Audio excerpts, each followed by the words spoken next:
नवी मुंबईतल्या भोंग्यांवरून आता भाजपचे नेते किरीट सोमय्या आक्रमक झालेले आहे। परिसरातले भोंगे बंद करण्याची मागणी त्यांनी केलेली आहे। खारघर पोलीस स्टेशनमध्ये किरीट सोमय्या पोहोचलेले होते आणि त्या ठिकाणी जात त्यांनी पोलिसांकडे ही मागणी केलेली आहे। फडणवीस सरकार महाराष्ट्र भोंगे मुक्त करणार असं किरीट सोमय्या म्हणतायत। धर्माच्या नावानं दादागिरी सहन करणार नाही असं सुद्धा किरीट सोमय्यांनी सांगितलं।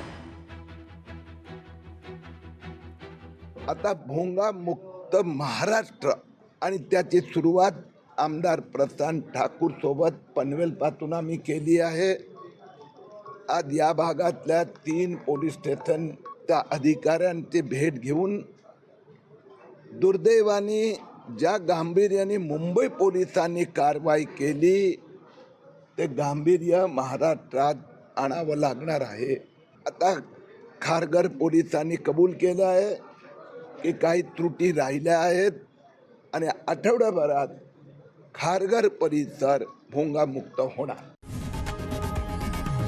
लोकशाही मराठी ऐका, पहा, जागरूक रहा।